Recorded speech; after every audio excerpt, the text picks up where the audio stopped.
Assalamualaikum warahmatullahi wabarakatuh. Innal hamdalillah nahmaduhu wa nasta'inuhu wa nastaghfiruh wa na'udzu billahi min shururi anfusina wa sayyiati a'malina. Man yahdihillahu fala mudilla lahu wa man yudlil fala hadiya lahu. Wa asyhadu an la ilaha illallah wahdahu la syarika lah. Wa asyhadu anna Muhammadan 'abduhu wa rasuluh sallallahu alaihi wa ala alihi wa sahbihi wa sallama tasliman katsira, amma ba'd. Ikhwani fid din, 'azzani Allah wa iyyakum jami'a wa rahimani wa rahimakum.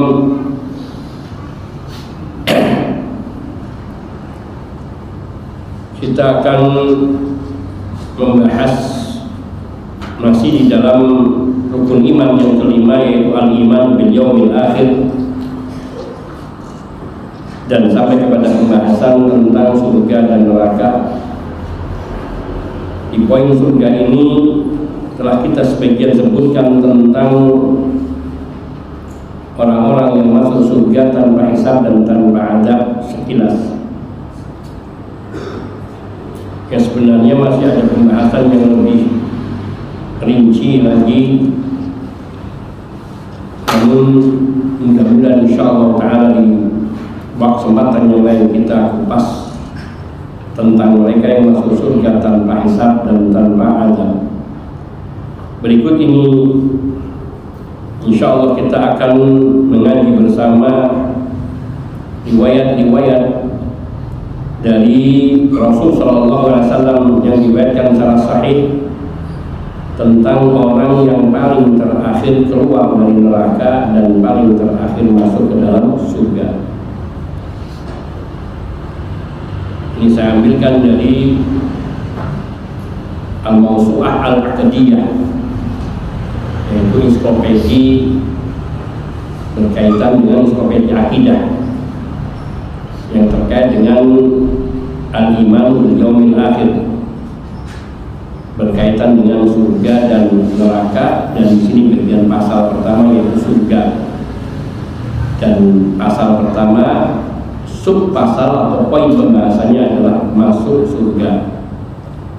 Dan di poin ini ada lagi bagian lain, yaitu akhiru man yadkhulul jannah, orang yang terakhir kali masuk surga. Allah Ta'ala mudah-mudahan ini cukup, karena ini cukup panjang waktunya, mudah-mudahan cukup.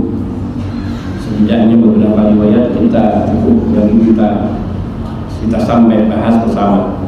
Yang pertama dari Abdullah bin Mas'ud radhiyallahu ta'ala anhu, beliau berkata, Rasulullah sallallahu alaihi wasallam beliau bersabda, "Inni la'alamu akhir ahli an-nar khurujan minha."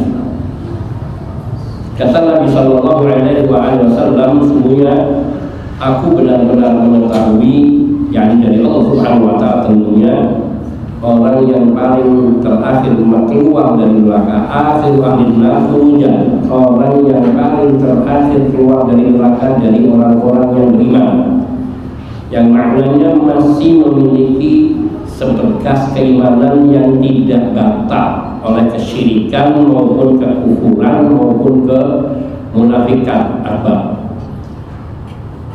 Masih ada iman, seperti yang dijelaskan oleh Ibnu Taimiyah rahimahullah ta'ala, yaitu orang-orang yang mereka nanti hidup di akhir masa, ketika sudah tidak lagi mengenal sesuatu pun dari ajaran Islam selain kalimat syahadatain, sehingga tidak kenal sholat, apalagi haji karena Ka'bah sudah hancur, dan ibadah-ibadah lainnya pun sudah terlupakan. Dan dia termasuk orang yang mungkin banyak melakukan dosa-dosa, tetapi dia masih memegang satu prinsip, yaitu kalimat la ilaha illallah. Dikatakan oleh Nabi, sesungguhnya aku benar-benar mengetahui penghuni neraka yang paling terakhir keluar dari badannya, yakni dari golongan orang-orang mukmin. wa akhiru ahli jannati dukhulan al jannata, dan dia termasuk orang yang paling penghuni surga paling terakhir yang masuk dalam surga. Yang paling terakhir keluar dari neraka, dia adalah penghuni surga yang paling terakhir masuk dalam surga. Siapa dia? Nabi SAW kisahkan, rajulun yakhruju minan nari habwa, yaitu seseorang yang dia keluar dari neraka dalam keadaan merangkak. Fayaqulullahu tabaraka wa ta'ala lahu idhab fadkhulil jannah. Lalu Allah tabaraka wa ta'ala, Allah yang maha suci lagi maha tinggi, berfirman kepada hamba ini, pergilah engkau dan masuklah ke dalam surga.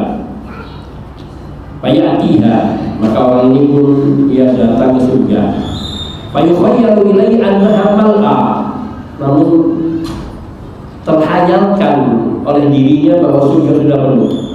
Bayangkan dia adalah orang paling terakhir, maka apa yang bayangkan orang yang mau naik mobil yang ternyata mobil ini adalah paling terakhir. Dia berpikir kira-kira saya masih punya tempat duduknya.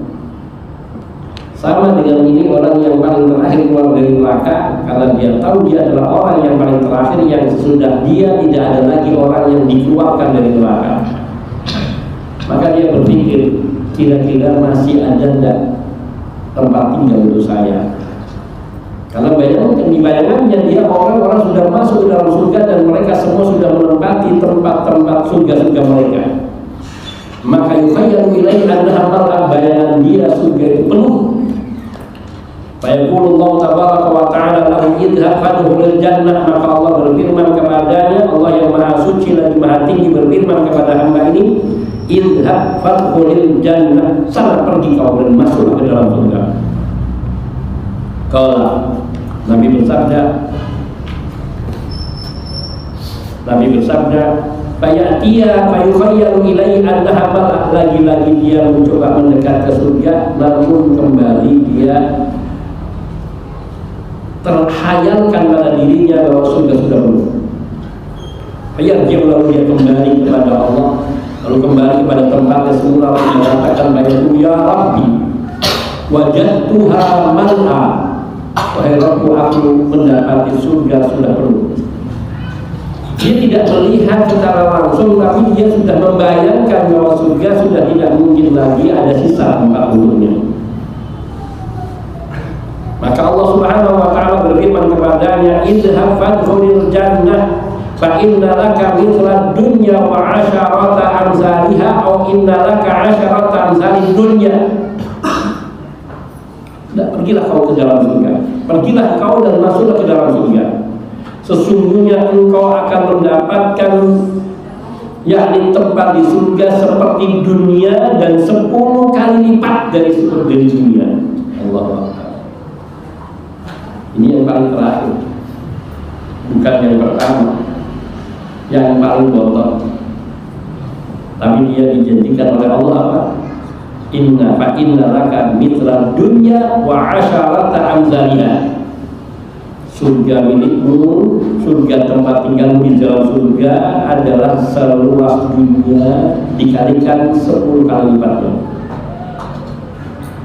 Au inna laka 'asharata amsalid dunya, atau engkau akan mendapatkan 10 kali misal dengan dunia.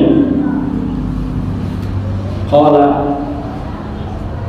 maka Nabi SAW bersabda, fayaqul, lalu ia hamba ini berkata, atas khawbi au atadhaku bi wa antal malik, ya Allah, engkau kan raja di raja, apakah engkau hendak mengejekku?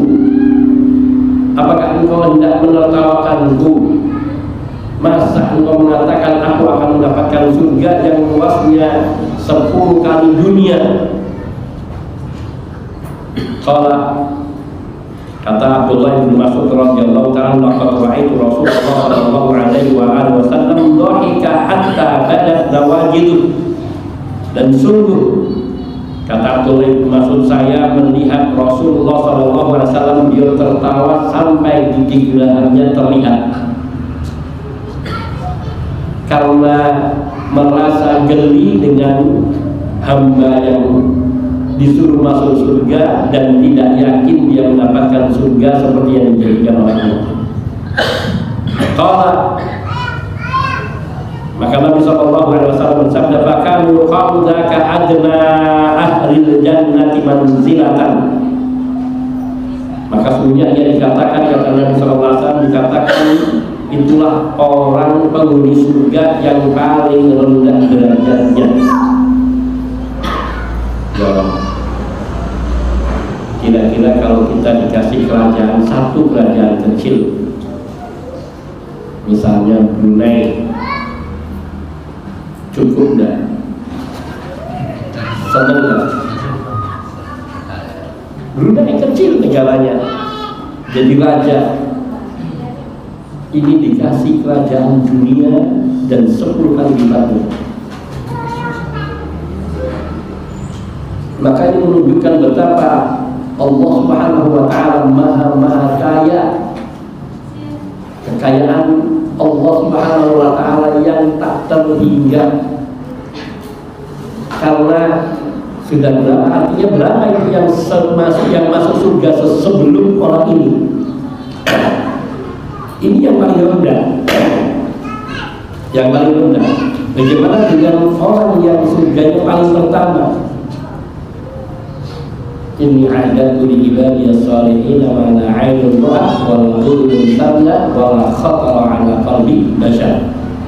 Kata Allah Subhanahu wa Ta'ala dalam hadis qudsi, sesungguhnya Aku telah siapkan untuk hamba-Hamba yang saleh, yaitu surga yang kenikmatannya belum pernah ada mata yang melihat, belum pernah ada telinga yang mendengar keindahannya, kenikmatannya, dan belum pernah ada seseorang yang bisa membayangkan persis seperti keindahan yang nyata di surga yang untuk golongan pertama. Jawab. Ini orang yang paling terakhir. Imam Al-Qastalani, Ibnu Hajar Al-Qastalani rahimahullah ta'ala mengatakan, akhiru ahli nari khurujan minha minan nari rafi'u min mururi ala asiratil mansubi alaihi. Maksud daripada orang yang paling terakhir keluar dari neraka, menurut Ibnu Hajar Al-Qastalani, Imam Al-Qastalani, beliau mengatakan yaitu orang yang keluar dari neraka itu sendiri. Atau maksudnya bisa juga adalah orang yang paling terakhir berhasil melewati sirat. Orang yang paling terakhir berhasil melewati sirat. Berhasil melewati sirat di sini tentu setelah dia tercabik-cabik badannya dengan banyaknya jangkar-jangkar tajam yang menyambarnya, dan mungkin dia terpelanting, kakinya masih menggantung, tapi badannya terkena sengatan api. Wallahu ta'ala, sebagaimana dikisahkan dalam beberapa riwayat, seseorang yang melewati sirat itu dia terpleset karena sangat licin, dan kemudian hanya tangan yang menggantung. Lalu dia bangun lagi, bangkit lagi, dia berjalan lagi, terjatuh lagi, terpleset, kakinya yang nyangkut, badannya di bawah. Ya Rabbana. Dan api itu di bawah surga yang kita bayangkan bukan lagi api yang merah yang berubah terang, tapi api surga, api neraka itu hitam yang sangat panas karena satu bagian api itu memakan sebagian yang lainnya. Jadi ini ada dua penafsiran menurut Al-Qastalani. Wa akhiru ahli jannati dukhulan rajulun yakhruju minan nari kabwan ay zahfan waznan wa ma'nan. Dan yang paling terakhir masuk surga adalah seseorang yang keluar dari neraka dengan merayap, karena sudah waznan wa ma'nan, merayap secara maknawi dan memang secara nyata, bisa kedua-duanya. Di dalam riwayat Anas bin Malik dari Ibnu Mas'ud radhiyallahu ta'ala anhu, Menurut riwayat Imam Muslim, akhir man yadkhulul jannata rajulun fa huwa yamshi marratan wa yakbu marratan wa tasba'uhu annar marratan fa idza jawaza intafata ilayya fa qala tabarakalladzi najjani minki. Dikisahkan oleh Abdullah bin Mas'ud radhiyallahu ta'ala, orang yang paling terakhir masuk surga yaitu seseorang yang ia berjalan sekali-kali sekali-kali berjalan dan sekali lainnya dia yakbu merayap di sirat. Ya Allah, jangan bayangkan bahwa jalannya cuma 10 meter, 100 meter, enggak. Jalannya bisa ratusan tahun dengan kecepatan yang paling cepat yang bisa dilakukan oleh manusia, atau ribuan tahun. Dan ini melampauinya dengan sekali berjalan, sekali merangkak. Yamshi marratan, sekali dia bisa berjalan. Wa yakbu marratan, dan selainnya lagi dia merangkak. Wa tasba'uhu an-nar marratan, dia disambar oleh api sesekali. Ya Allah, disambar oleh api sekali. Faidah jawaza intafata, kalau dia sudah lewat berhasil keluar dari neraka, yang menoleh ke neraka itu faqala, lalu dia berkata tabarakalladzi najjani minki, maha suci Allah yang telah menyelamatkanku dari kamu yakni api. Ini makna perkataan orang yang paling terakhir keluar dari neraka dan masuk dalam surga, kondisinya seperti itu. Jadi ada dua kemungkinan makna, benar-benar keluar dari neraka itu yang juga ada, dan juga mengandung kemungkinan lain adalah orang yang paling terakhir menyeberangi sirat setelah berulang kali terkena api neraka. Kemudian perkataan di dalam hadis di atas, ketika disuruh ia masuk dan akan mendapatkan 10 kali dunia ini, mendapatkan tempat di surga 10 kali dunia ini, maka ia berkata, atas kau ini ya Allah, apakah engkau mengejakku? Atau aku ini, apakah engkau menertawakanku? Di sini ada keraguan pada diri perawi. Ya, perawi hadis ini di derajat yang keberapa itu bimbang antara Nabi, riwayat yang dari Nabi itu mengatakan atas kaum ini, apakah engkau ya Allah meledekku, atau perkataan apakah ya Allah engkau hendak menertawakanku. Wa antal malik, padahal engkau adalah sang raja di raja. Dalam riwayat Imam Muslim yang diriwayatkan oleh Anas dari Ibnu Mas'ud radhiyallahu ta'ala anhu pula, di situ disebutkan Nabi sallallahu alaihi wasallam mengatakan, atastahzi'u 'alayya wa anta rabbul 'alamin. Ya Allah, apakah engkau hendak mengejekku, padahal engkau adalah Rabbul 'alamin, Tuhan pencipta, pengatur, penguasa alam semesta. Ini diucapkan dari diri hamba ini bukan karena ia jengkel, malu atau apa, tapi diucapkan ala sabilil farah, yaitu saking gembiranya diberi surga seluas 10 kali lipat dunia. Karena dia mendapatkan kebahagiaan, kesenangan yang tidak pernah terbayangkan oleh dirinya. Bayangkan orang baru keluar dari penjara setelah belasan atau puluhan tahun, dan dia termasuk penghuni penjara paling terakhir keluar karena paling lama misal. Kemudian disambut oleh sang raja dan diberi istana. Kayak apa senangnya. Ini keluar dari penjara itu jarang orang itu bahagia. Satu sisi bahagia, sisi lain juga duka. Apa yang dia dukakan? Karena dia merasa hatinya kecil, nama baiknya telah tercoreng, meskipun dia telah menyesal. Ini pada sebagian orang yang benar-benar telah berubah. dia serba susah dipercaya orang. Pulang kampung, orang kampung tahu, oh ini yang baru pulang, awas hati-hati jangan berdekatan dengan dia.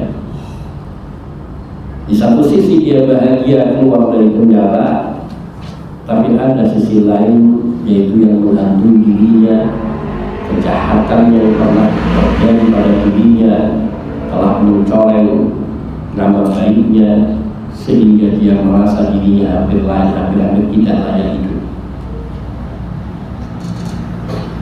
Tapi ini orang yang paling terakhir keluar dari neraka, diperintahkan oleh Allah Subhanahu wa Ta'ala untuk masuk ke dalam surga dengan segala keindahan dan dilipat gandakan surga untuk orang yang paling terakhir masuk surga, yang artinya amal kebaikan ketaatannya hampir-hampir langka.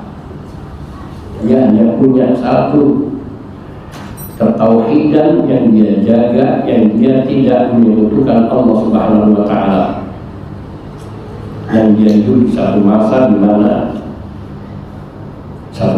mana dia tidak mengenal banyak syariat dari Islam karena sudah punah, seperti orang yang tumbuh dewasa di dalam pedalaman yang tidak mengenal agama selain dia tahu Allah itu ada dan Maha Esa. Maka ketika dia diberi kenikmatan itu tidak terbayangkan oleh dirinya, bahkan lidahnya tak mampu mengungkapkan kebahagiaan dan kegembiraannya. Dan menjadi kebiasaannya di dunia yang ia berbicara dengan orang atau sejenisnya, yaitu dia mengucapkan kalimat-kalimat orang yang kayak gini kan biasanya sama temennya kalau ngomongnya kasar. Maka kebiasaan itu menurut Al-Qastalani, kebiasaan itu terbawa pada dirinya ketika dia disuruh masuk oleh Allah ke dalam surga yang surganya seluas 10 kali lipat dunia. Ya Allah, engkau ngejek ya Allah. Apakah engkau mengejek memperolok-olokku? Orang kayak saya dikasih 10 dunia, tapi dia tahu yakin bahwa itu benar, sehingga ini adalah kebahagiaan yang tak terungkapkan dengan lisannya. Seperti pada hadis tentang taubat, ucapan seseorang ketika dia bahagia. Ini ada hadis tentang taubat yang mungkin sudah sering dengar. Orang yang membawa perbekalan perjalanan safarnya yang panjang pada sebuah tunggangan, yaitu unta atau kuda, dan kemudian di tengah padang pasir yang luasnya luar biasa ada angin kencang dalam satu riwayat sehingga memisahkan antara dirinya dengan tunggangan dan perbekalannya. Setelah badai itu tenang berhenti, ia kehilangan unta dengan seluruh perbekalan yang ada pada unta itu. Dia berjalan ke timur, ke barat, ke utara, ke selatan, ke tenggara, ke barat daya, ke timur, dan seterusnya. Dan dia tidak mendapati sampai putus asa. Kemudian dia menyandarkan dirinya di sebuah pohon yang ada di tengah padang pasir itu, tanah padang itu. Lalu dia berkata, biarlah aku mati di sini. Karena sudah putus asa. Sampai akhirnya karena letihnya dia tertidur. Saat dia sedang tertidur pulas, tiba-tiba dia dibuat terperanjat dengan dengusan binatang yang mengenal tuangnya. Dia bangun dan dia kaget melihat unta atau kudanya sudah ada di hadapannya dan seluruh perbekalannya dalam keadaan utuh. Maka saya mengucapkan, saking gembiranya, spontanitas dia mengatakan apa?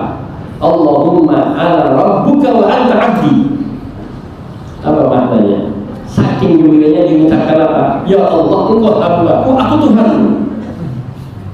Min syiddatil harb, kata Nabi sallallahu alaihi wasallam. Karena saking gembiranya, orang kayak ini dosa enggak ucapannya? Tidak. Kenapa? Karena dia tidak menyengaja. Karena dia meluapkan kebahagiaan spontan seperti sering kadang kita ini juga para dai, jangankan para dai, orang kalau ngobrol bersemangat aja kadang-kadang ngomongnya itu. Saya lebih suka, saya sangat menginginkan untuk masuk neraka, padahal maksudnya ingin masuk surga.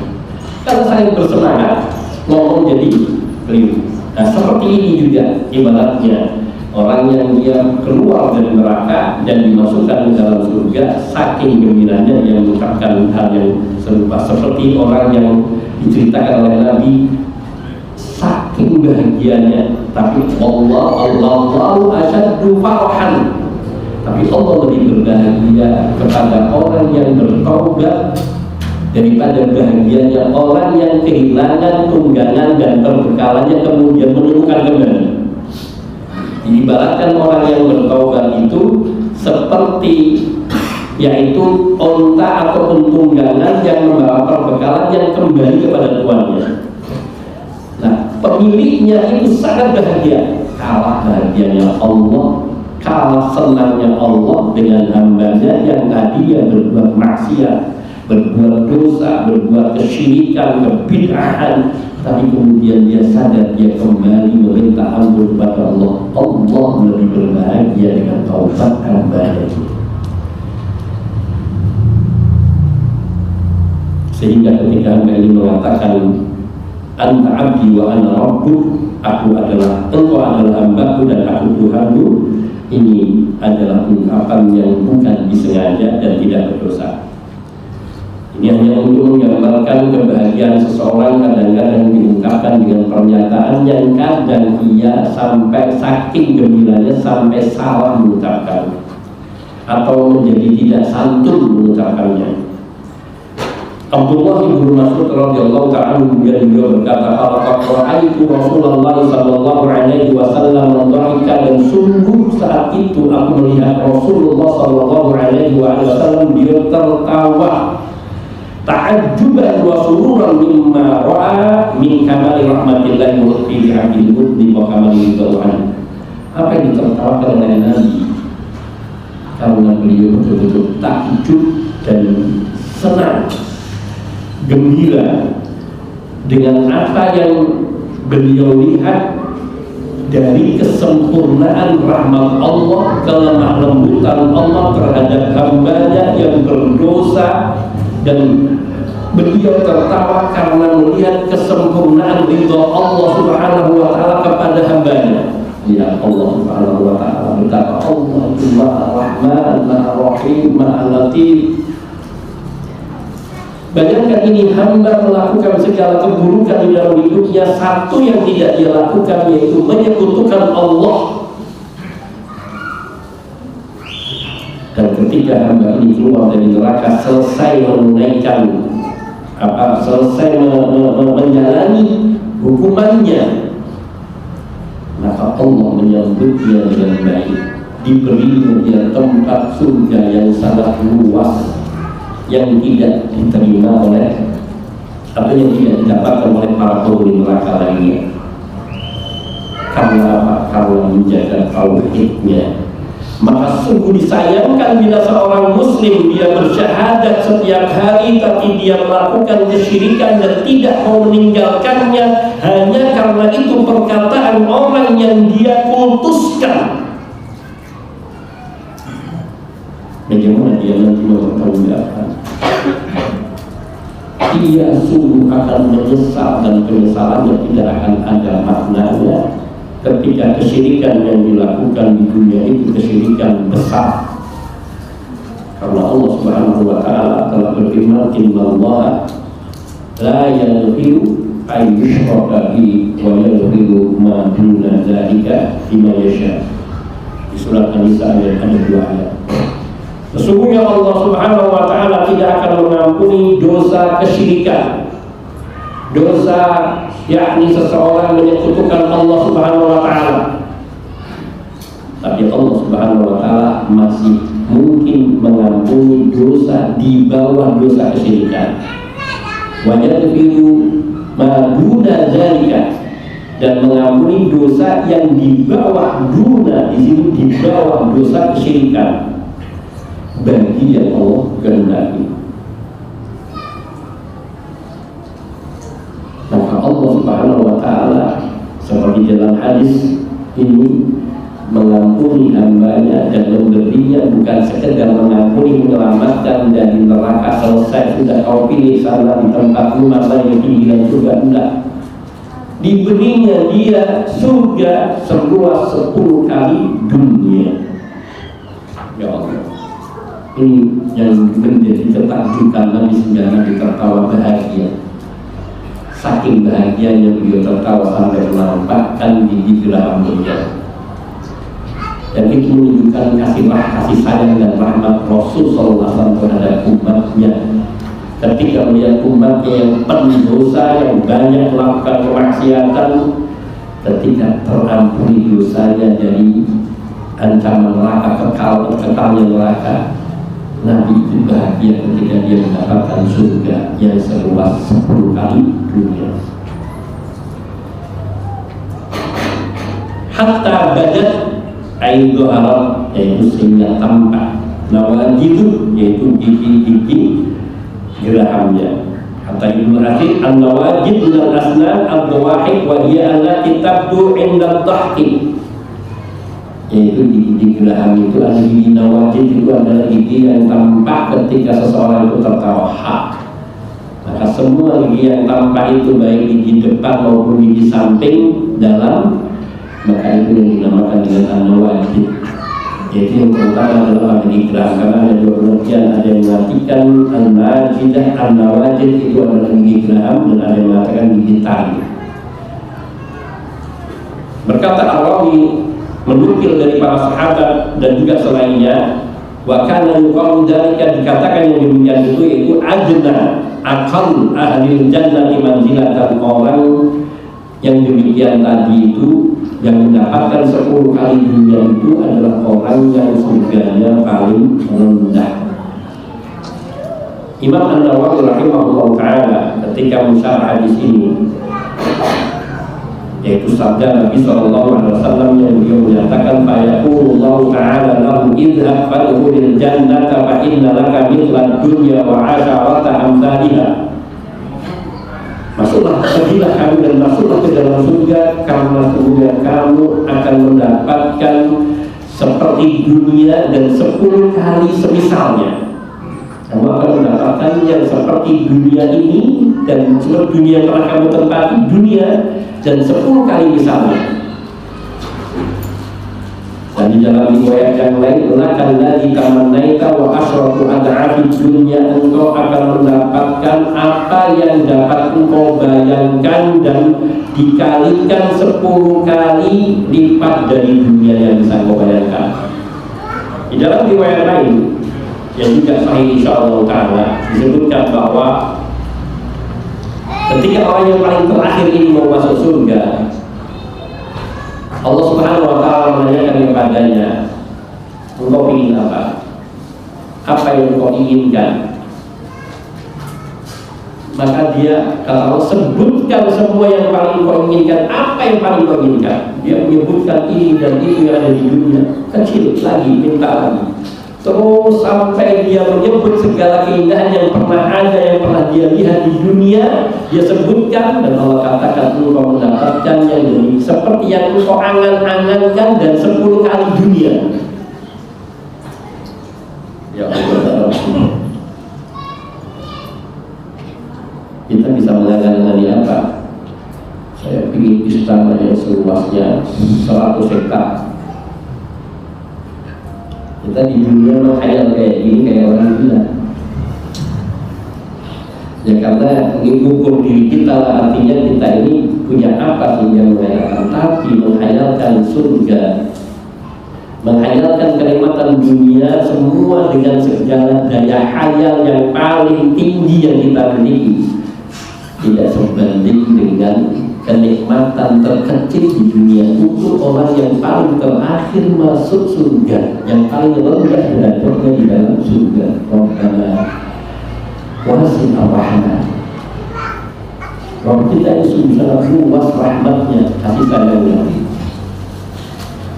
Ini orang yang paling terakhir masuk surga, pertanda dia orang yang paling buruk amal ibadahnya.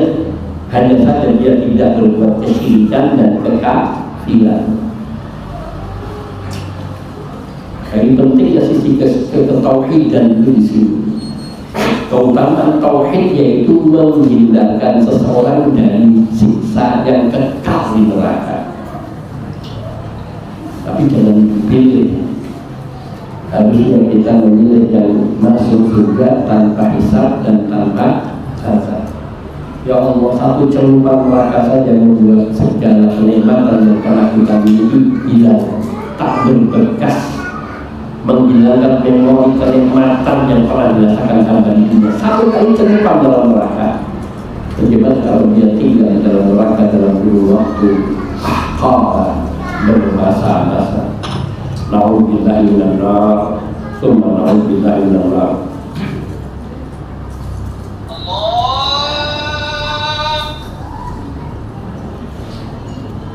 Tadi sudah masuk isya, kita tunggu, kita lanjutkan keadaan dan isya sedikit insyaallah taala. Sallallahu alaihi wasallam ala nabiyina Muhammadin wa alihi wa sahbihi ajma'in walhamdulillahi rabbil alamin. Alhamdulillah wahda wassalatu wassalamu ala man la nabiyya ba'dah wa ala alihi wa sahbihi wa man tabi'a bi hadihi wa istanna bi sunnatihi ila yaumil qiyamah wa ba'd. Ikhwani fi din, azza wa jalla wa iyyakum jami'an wa rahimani wa rahimakum.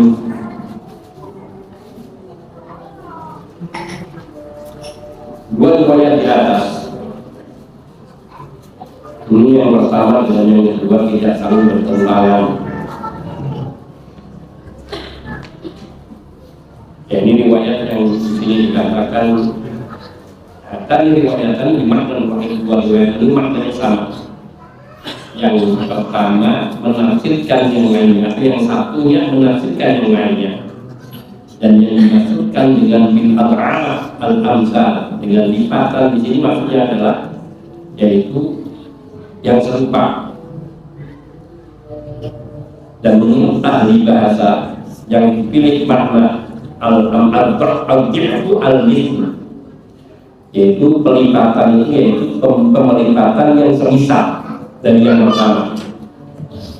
Ini segelas pertama kemudian mendapatkan segelas yang kedua, ini semisal. Ada pelipatan yang nilainya lipatannya lebih besar, tapi ini pelipatan yang pertama. Ketika mendapatkan pelipatan yang kedua, maka dia mendapatkan dari yang satu menjadi dua, yang kemudian menjadi tiga dan seterusnya. Ini yang dipilih oleh ahli bahasa.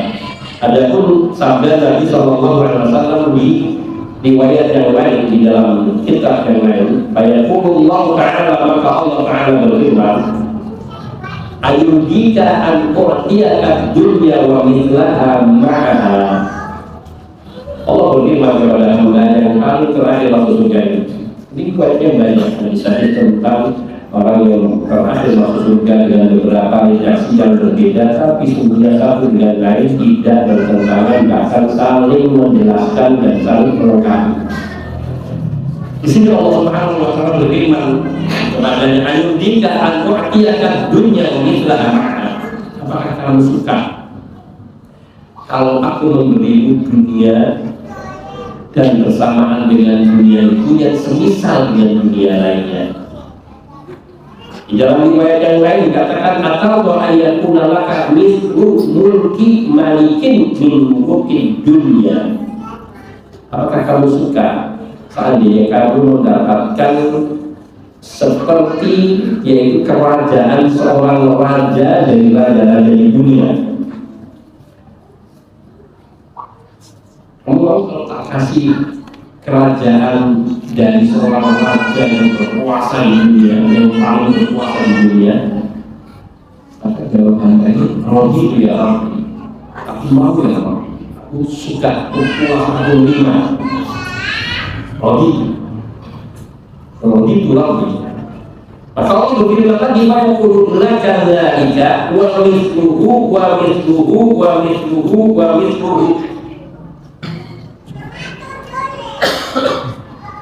kamu akan mendapatkan yakni kerajaan raja dari salah satu raja di dunia, satu kerajaan. Kemudian aku tambahkan yang semisal dengan itu, aku tambahkan lagi yang semisal dengan itu, aku tambahkan lagi yang semisal dengan itu, dan aku tambahkan lagi yang semisal dengan itu. Jadi menjadi 5 kali lipat. Di kelimanya ini maka hamba itu mengatakan, Rabbiku Rabbi, sungguh aku mau, wahai Rabbku, aku rela, aku ridho dengan pemberianmu. Maka Allah masih berfirman kepadanya, hadza laka wa asharatu amthalihi. Ini yang aku sebutkan tadi untukmu, itu akan mendapatkan, dan aku akan menambahkan 10 kali lipat. Dua riwayat ini tidak saling bertentangan. Yang pertama mengatakan 10 kali lipat, ini 50 kali lipat. Ya, 50 kali lipat dia diberi yang semisal kerajaan seorang raja dunia, ditambah lagi kerajaan seorang raja dunia sampai 5 kali. Kemudian dikali lipatkan menjadi 10 lagi berapa? 50 kali lipat kerajaan seorang raja di dunia yang berkuasa. Bagaimana mempertemukan dua hadis yang kelihatan bahwa saling bertentangan? Imam An-Nawawi rahimahullah ta'ala menjelaskan, fahatan riwayatan la tukhalifani al-ulayaini. Dua riwayat belakangan ini tidak menentang, tidak menyisihi dua riwayat yang pertama. Karena yang dimaksudkan yang di pertama dari dua riwayat di atas, yaitu ayu qalam awalan, dikatakan kepadanya lakah dunya wa mithluha, summa yuzadu ila tamami asyrati amzaliha, kama bayyana fi riwayatil akhirah. Allah mengatakan, engkau akan mendapatkan surga seluas dunia seluruhnya. Yang kemudian Allah tambahkan dan 10 kali lipat dari dunia seluruhnya. Maka dia mendapatkan berapa? 10 kali lipat dunia. Ini yang dikatakan di dalam riwayat ini seperti itu. Sujud tarilah di asyur yang sama. Adapun riwayat yang terakhir, bahwa dia anna ahada mulukid dunya la yantahi mulku ila jamil ardi, dan dikatakan dalam riwayat yang terakhir tadi, engkau akan mendapatkan kerajaan seorang raja dunia. Kerajaan seorang raja dunia yang menguasai dunia semuanya. Tidak. Dia punya kekuasaan yang luas. Kemudian Allah tambahkan, kamu akan mendapatkan kerajaan yang serupa lagi sampai 5 kali.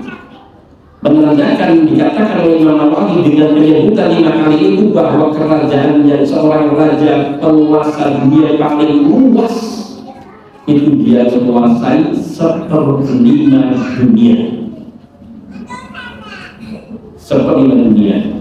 Dan hamba ini diberi kerajaan dari kerajaan raja yang paling berkuasa di dunia, yaitu yang memiliki 1/5 kekuasaan dunia ini. Ditambah sampai menjadi 5 kali, berarti berapa? 1 dunia penuh. Kemudian Allah tambahkan lagi, dan engkau itu dunia dengan seluruh kerajaan dunia. Jadi dunia ini semuanya kerajaan. Lalu Allah tambahkan 10 kali lipatnya untuknya. Jadi bertentangan tidak dengan yang pertama? Tidak. Yang pertama menyebutkan engkau akan mendapatkan kerajaan dunia seluruhnya dikalikan 10. Yang ini engkau akan mendapatkan kerajaan seorang raja dunia yang kemudian diberi 5 kali lipat, baru dengan 5 kali lipat kerajaan raja paling perkasa di dunia itu baru meliputi 1 dunia, baru dikali lipatkan 10 kali lipatnya sehingga sama.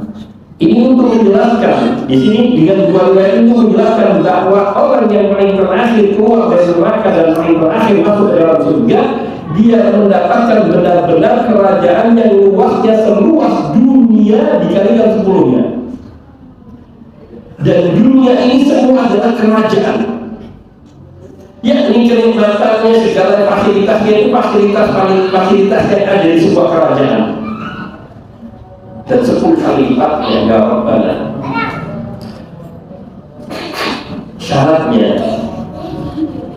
tidak menyebutkan Allah, tidak membatalkan keimanannya, tapi ini untuk menjabarkan kalau orang yang paling terakhir masuk surga setelah dia paling terakhir keluar dari neraka dari golongan mukmin, maka bagaimana dengan mereka yang pertama kali masuk surga?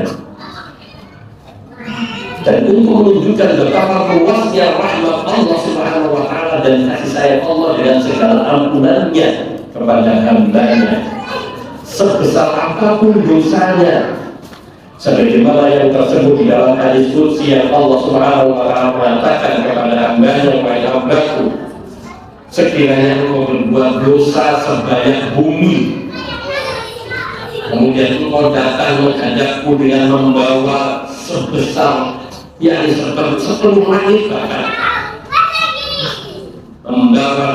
membawa yaitu taubat, maka aku akan ampuni, aku akan berikan ampunan kepadamu sebanyak dosamu yang sepenuh ini.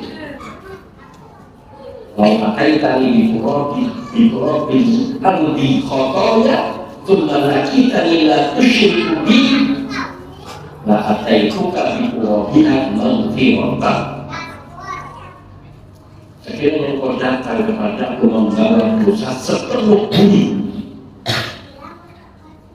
tapi kau berjumpa denganku dalam keadaan tidak mempersekutukanku, tumbala kita nila tusyriku bi syai'an, tidak mempersekutukan Allah dengan sesuatu pun, la ataituka bi qurabiha maghfiratan, niscaya aku akan datang membawa ampunan sepenuh bumi pula untukmu. Apa maknanya? Segala dosa selain syirik itu masih punya harapan diampuni oleh Allah Subhanahu wa Ta'ala, selain dosa kekafiran dan kemunafikan akbar. Karena manusia diciptakan oleh Allah punya tabiat nafsu yang menjuruskan kepada kemaksiatan. Namun ketika hamba itu mengaku bahwa dia berbuat dosa, yang dia kerjakan itu dosa, itu masih lebih baik daripada orang yang melakukan kemaksiatan dan mengatakan ini ibadah. Dia melakukan kemaksiatan tapi mengatakan ini ibadah. Dan itu banyak sekali contohnya. Seperti wanita yang menganggap kelompoknya kalau bersih sehingga merampok sampai miliaran bintang dan sebagainya, karena di luar kelompoknya adalah kafir dan halal darahnya, halal hartanya misalnya. Atau perzinahan yang mereka bungkus dengan label syariah, yaitu mut'ah. Kalau mut'ah kawin, kontrak itu hakikatnya adalah perzinahan. Karena orang menikah mut'ah tanpa harus ada saksi, cukup mengatakan dengan perempuannya itu, kamu saya nikahi untuk 1 hari 1 malam dengan mahar sekian 10.000 atau sekian 100.000 atau sekian juta. Selesai terhitung 1 hari 1 malam, sudah selesai, keren. Tidak perlu saksi dan tidak ada iddah. Besok ada orang lain lagi mau menikahinya dengan mut'ah, ini zina atau pernikahan. Tapi mereka meyakini siapa yang mut'ah sekali kedudukannya seperti Hasan, mut'ah 2 kali seperti Husain, 3 kali mut'ah seperti Ali radhiyallahu anhu. Dan banyak lagi kebidahan itu adalah kemaksiatan, dan bahkan ada kebidahan yang sampai kepada kesyirikan. Lalu mereka melakukan dengan keyakinan itu adalah ibadah. kita menegur mengingatkan agar tidak ada penyesalan di kemudian hari, di hari tidak ada seorang yang zalim mendapatkan penolong. Maka seorang zina dan selayaknya seorang hamba memikirkan tentang kehidupan akhiratnya sehingga dia tidak terjerumus ke dalam kesesatan, penyesalan yang panjang. Kalau dia hanya berbuat maksiat, itu pun sudah merugikan dirinya, karena dia berarti membiarkan dirinya terkena hukuman Allah, siksa dari Allah berupa neraka. Baik dia masuk ke dalam neraka, sebagaimana yang tersebut di dalam hadis syafaat, yang Nabi diperintahkan masuk ke dalam neraka untuk mengambil hamba-hamba Allah atau dari umat Nabi yang mereka masih memiliki keimanan meski sebesar biji khardal di sawi. Bahkan guna khardal di bawah lebih kecil lagi dari sebuah biji sawi, tapi masih punya keimanan, itu masih punya harapan untuk dikeluarkan dari neraka dengan syafaat Nabi SAW ataupun dengan rahmat dari Allah Subhanahu wa Ta'ala, seperti orang yang paling terakhir keluar dari neraka. Namun orang yang menyebutkan Allah, maka tidak ada harapan sedikit pun masuk ke dalam surga. Namun yusyrik billahi atau la tufattahu lahumul abwab, orang-orang yang menyebutkan Allah, orang-orang yang kafir, la tufattahu lahumul abwab, tidak akan dibukakan untuk mereka pintu-pintu surga. Wala yadkhuluna al-jannata hatta yalija al-jamalu fi sammil khiyat, dan ia tidak akan pernah bisa masuk surga sampai ada seekor unta yang masuk melalui lubang jarum. Pernah ada unta masuk melalui lubang jarum? Tidak akan pernah ada. Maka menandakan orang yang membutuhkan Allah, dia tidak akan pernah diampuni dosanya. Dan di zaman ini orang yang membutuhkan Allah tapi dia meyakini itu ketauhidan, orang-orang yang mengingatkannya agar dia terselamatkan dari bahaya besar di akhirat, justru itu difitnah dengan tuduhan yang kecil. Nanti yaumul akhir mereka akan saling bermusuhan, perlawanan sesama ahlun nar. Mereka yang mengikuti dan yang diikuti akan saling mengingkari. Wal'iyadzubillah.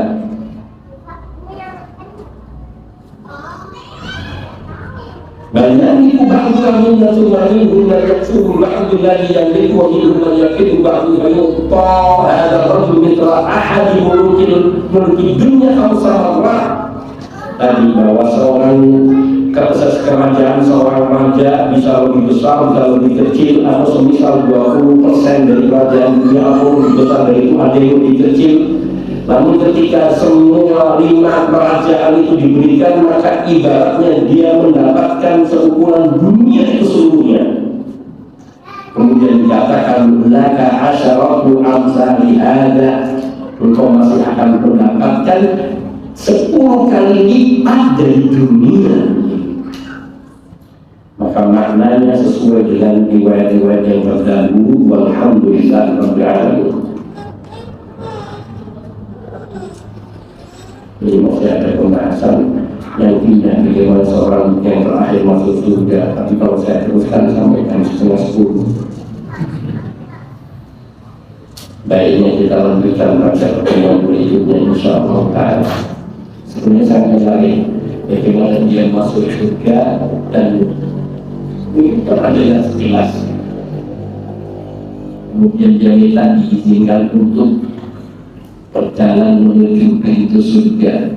Kata Allah, boleh, tapi cuma sekali, jangan sampai lebih. Kamu nanti sampai udah ya Allah, cukup saya ingin melihat dari pintu surga saja. Ini secara sederhana, insya Allah kita rinci pada pertemuan berikutnya. Diizinkan. Setelah dia menyebut surga, dia ada sebuah pohon surga yang diingat. Ya Allah, izinkan aku bisa masuk ke surga itu, bisa berpindah ke pohon surga itu. Dulu tadi katanya kamu bilang dan kamu minta lagi. Kok sekarang minta? Ya Allah, turun ya Allah. Sudah sekali ini saya akan minta lagi. Betul, betul ya. Ya sudah, kalau kau masuk sampai ke pohon ini, sampai di pohon itu dia melihat sesuatu yang lebih indah lagi. Dia minta lagi, ya Allah, masukkan saya ke dalam surga, dan seterusnya sampai Allah mengatakan manusia itu memang suka ingkar janji. Jadi menunjukkan juga Allah Subhanahu wa Ta'ala dengan rahmatnya dan kasih sayangnya, Allah masih terus memberi apa yang menjadi keinginan hamba-Nya, asal satu, mengaku menjadi hamba Allah saja. Jangan sampai menundukkan dirinya, merendahkan martabatnya dengan menjadi hamba bagi selain Allah.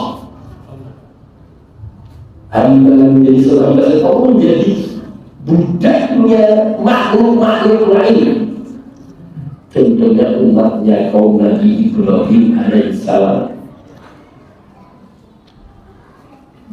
Mereka ini membuat patung itu dibuat dengan tangan mereka, dan juga kaumnya Nabi Nuh. Lalu kemudian setelah patung itu dibuat oleh mereka dengan susah payahnya, lalu dia sembah, dia jadikan Tuhan. Ini siapa yang bunuh?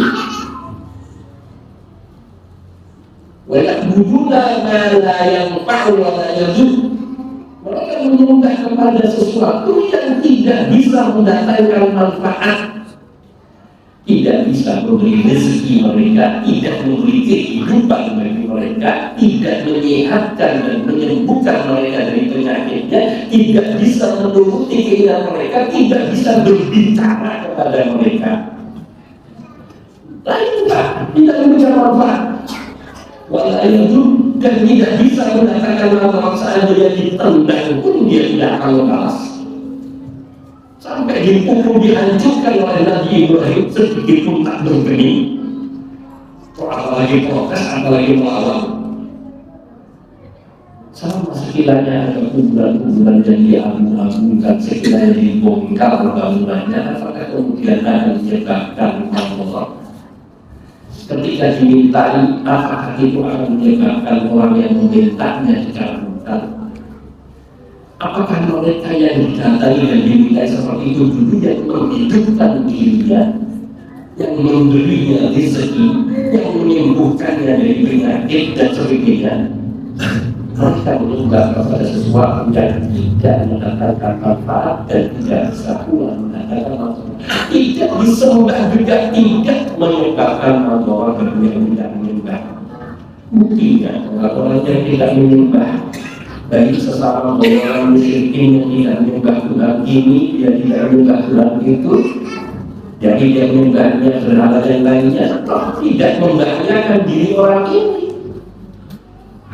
Apalagi yang ahli tauhid, yang meninggalkan wajib tauhid, mengukuri semua sesembahan selain Allah, dan justru Allah memberikan kemuliaan kepada ahli tauhid seperti para nabi dan para sahabat dan ahli tauhid yang lainnya. Maka sesungguhnya siapa yang patut untuk diagungkan dan dimuliakan? Siapakah yang kaya dengan rahmat dan kuasa-Nya?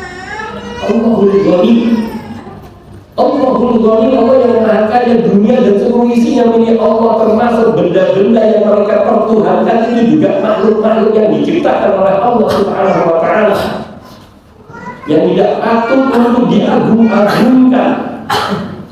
Cukuplah seseorang menjadikan Nabi SAW sebagai Rasulnya satu-satunya, dan itulah makna persyahadatan dia ketika mengucapkan wa asyhadu anna Muhammadan abduhu wa rasuluh.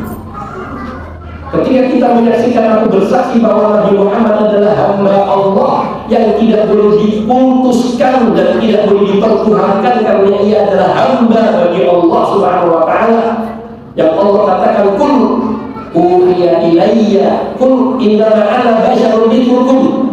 Katakan wahai Nabi bahwa sesungguhnya aku adalah manusia seperti kalian juga, abdul.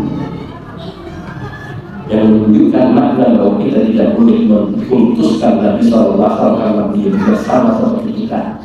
Hanya saja beliau memiliki jabatan yang berbeda dengan manusia lainnya, wa Rasulullah, dan utusan Allah.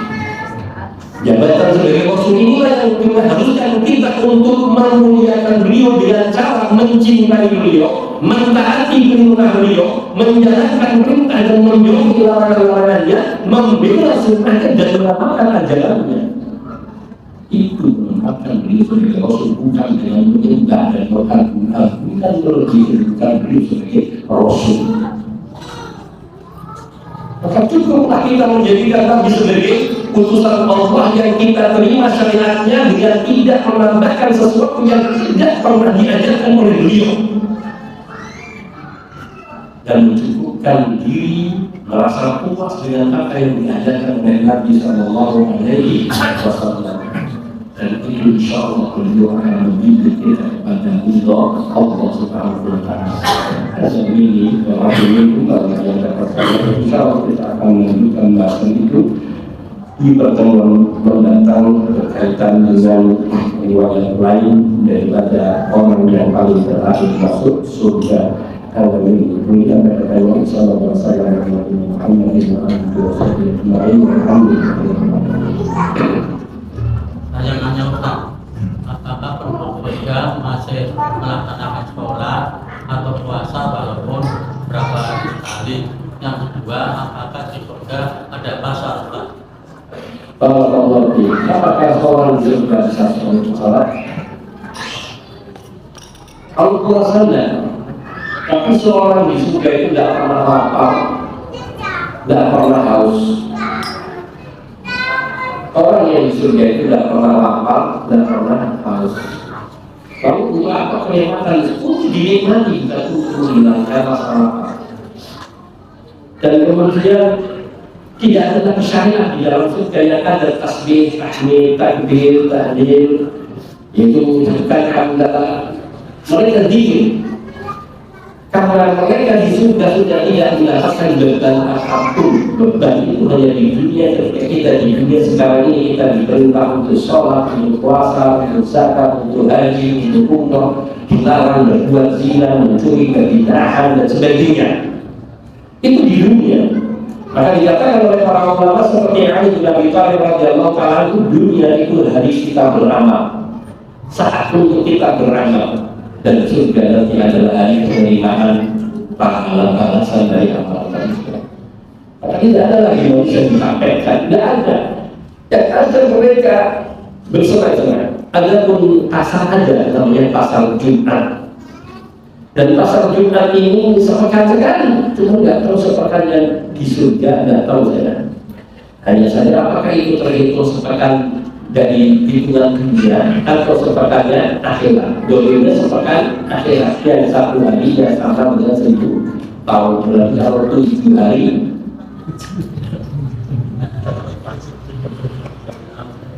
jadi pasal Jumatnya setelah 7.000 tahun.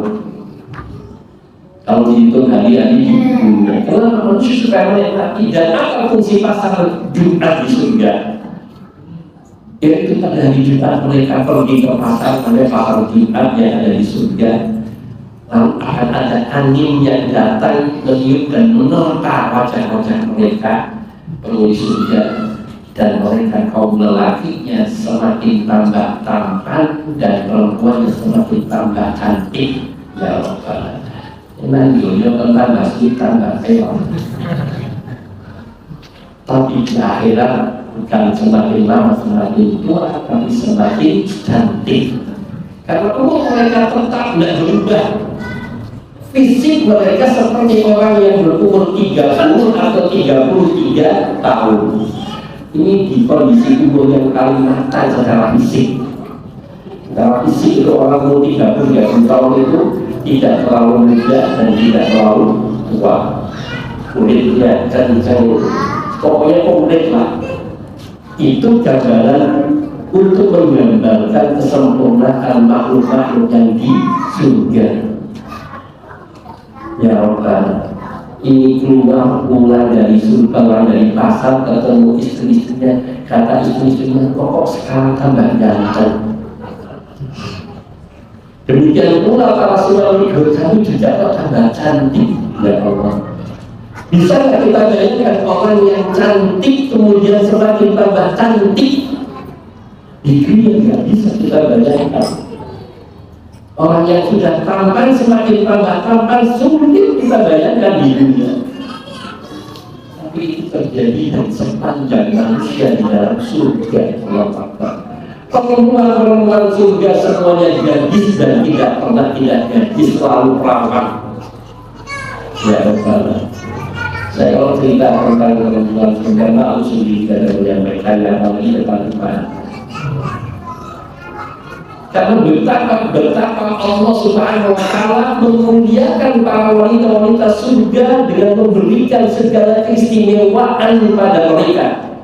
Apa yang menjadi keinginan pada wanita-wanita di dunia ini, dia akan memperolehnya secara sempurna di surga. Walakum fiha ma tashtahi anfusukum walakum fiha ma tad'un. Kalian akan mendapatkan segala yang kalian inginkan, istiqamah langsung ada. Apalagi yang dimohonkan, walaupun fiha ma tad'un, dan kalian akan mendapatkan semua yang kalian mohonkan. Tidak berkeringat, tidak beringusan, tidak ada kartu BNN, saudara. Tidak ada letih, capek, pening, pusing, ngantuk, tidur, dada. Berarti itu tak minta. Berkeringat, iya keringatnya minyak misi. Tidak bisa kita bayangkan bagaimana kenikmatan dan surga. Kalau kita pikirkan bisa seorang kalau terlalu kegagalan mikir ini jadi malah apa coba. Karena seolah-olah mustahil bahwa orang yang beragama menggunakan akal pikirannya, perasaannya dibandingkan dengan akal iman, maka akan banyak mengingkari seperti Allah, Al-Zila, Asy'ariyah, Maturidiyah, Jahmiyah, Rafidhah dan sebagainya. Karena mereka menggunakan akal sebagai standar untuk memahami hal-hal yang di luar jangkauan akal. Kita tidak bisa bayangkan seperti apa surga yang tidak bisa tampak. Tapi bagaimana pasar surga nggak tahu. Apakah buah-buahan? Jawab karena kita di surga ingin buah itu datang di depan kita. Pingin sate, kambing itu datang langsung menyiapkan diri yang menjadi sate. Selesai makan, tulang belulangnya tidak perlu lagi pelayan untuk bersihin, dia akan kembali merangkai sendiri dan menjadi kambing kembali dan pergi.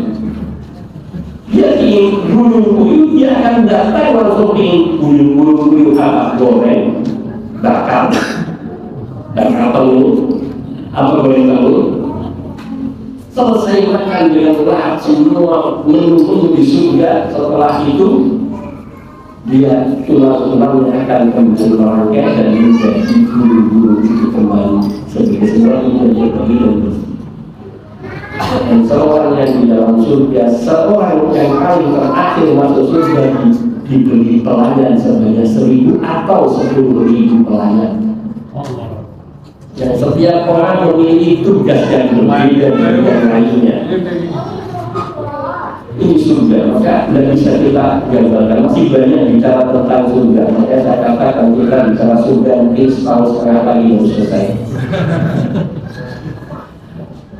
Tapi berharap kita masuk surga. Akhir dan sampai dari hisab malah ada yang lainnya. Baik, cukup mungkin sudah tidak ada lagi. Ada ini yang dulu.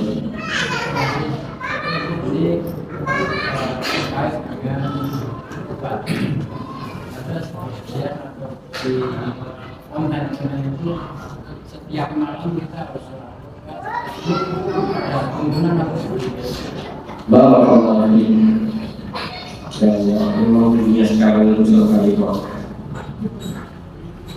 Handphone itu ada baiknya, tapi juga ada jeleknya. Karena siapa saja yang boleh berbicara dan bisa berbicara di handphone, baik melalui tulisan maupun melalui konten-konten video atau suara dan sebagainya. Jadi kadang-kadang kita bingung menseleksi mana yang, tapi yang paling baik kita tanyakan kepada orang yang mengerti bahwa melakukan sholat tobat setiap malam, maka belum pernah saya mendengar riwayatnya. Hanya yang dianjurkan satu, sholat taubat itu bukan wajib. Sholat taubat bukan wajib. Bertaubat dari sebuah kemaksiatan wajib, tetapi sholat taubat bukan wajib. Dan tidak ada keharusan bagi seseorang untuk senantiasa bertaubat setiap malam. Jadi sholat taubat, maksud saya sholat taubat setiap malam. Adapun setiap hari kita bertobat, maka itu sesuatu yang dianjurkan. Karena Nabi SAW bahkan menganjurkan kita dalam sehari bertobat sampai 70 atau sampai 100 kali. Ya ayuhannas tubu ilallah ini atubu ilallah wa ini astagfirullah di kulli yawmin mi'ata marrah. Nabi sallallahu alaihi wasallam. Nabi sallallahu alaihi wasallam mengatakan, wahai manusia sekalian, bertobatlah kalian kepada Allah. Sungguhnya aku Nabi, aku beristighfar atau bertobat kepada Allah dalam sehari sampai 70 kali dalam satu riwayat, dan riwayat sampai 100 kali. Itu Nabi. Ya kita pernah itu sekitar 3 kilo. Nek tadi itu dadanya istilah itu 1.000, yang dari saya yuto 10 yuto, alhamdulillah. Rugi gitu. Tapi kenapa kita nggak pernah telepon dosa? Ya, karena saking ada kakeknya dosa itu ganti langsung gitu.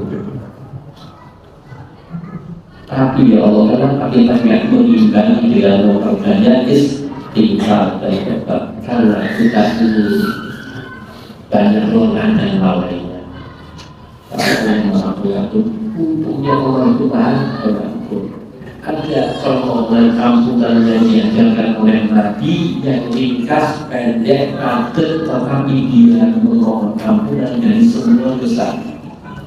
Ya Allah, ampunilah dosaku, maghfir li hikmahu judlahu.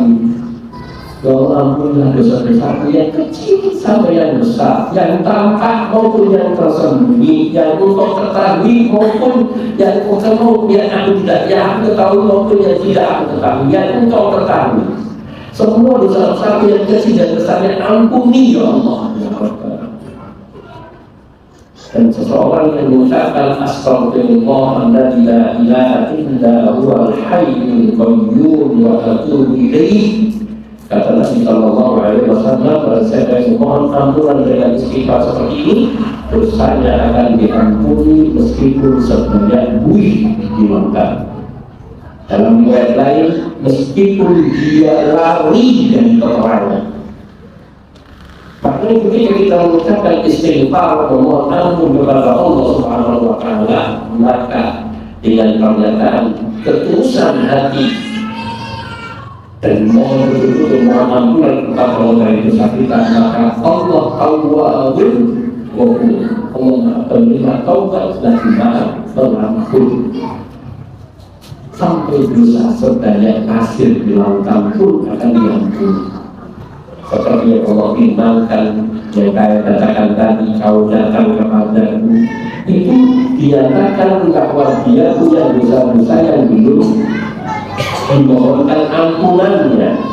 Ada juga yang berpendapat itu dosa-dosa yang sudah dia mohonkan ampunannya. Tapi ini adalah dosa-dosa yang belum dia mohonkan ampunannya, asal tidak syirik.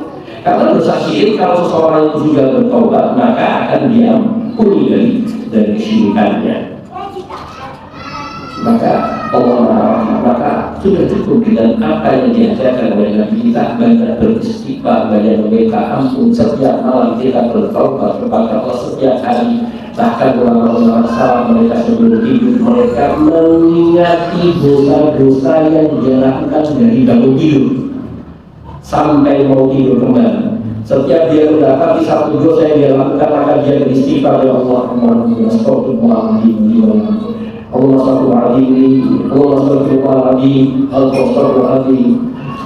ya Allah ampuni dosaku yang ini, ya Allah ampuni dosaku yang ini. Setiap dia ingat lagi, aku tadi jam sekian saya melakukan ini, ya Allah ampuni dosaku.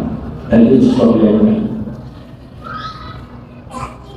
Namun kalau dia seseorang yang disebutkan di dalam yakni syarah Ibnu Rajab terhadap Arba'in Nawawi yang kemudian dia tambahkan menjadi 50, bahwa para salaf dan mereka satu hari melakukan satu dosa, mereka beristighfarnya ada yang sampai 100 ribu kali untuk satu dosa. Jadi hakikat yang bertaubat disyariatkan, tetapi melakukan sholat taubat setiap malam menolak, kecuali dia betul-betul mengingati dari setiap dosa yang dia lakukan dan dia bertaubat kepada Allah dari dosa-dosa itu. Mungkin, tapi saya tidak pernah melihat riwayat baik dari sahabat apalagi dari Nabi Sallallahu Alaihi Wasallam yang menganjurkan untuk sholat taubat setiap malam. Tapi perintah untuk bertaubat ada, bahkan setiap hari kita diperintahkan taubat dengan istighfar sampai 100 kali dan boleh kali lebih dari sesuai dengan dosa-dosa yang kita lakukan. Assalamualaikum warahmatullahi wabarakatuh. Walhamdulillahirabbil alamin. Subhanallahumma wa bihamdika asyhadu an la ilaha illa anta astaghfiruka wa atubu ilaik. Assalamualaikum warahmatullahi wabarakatuh.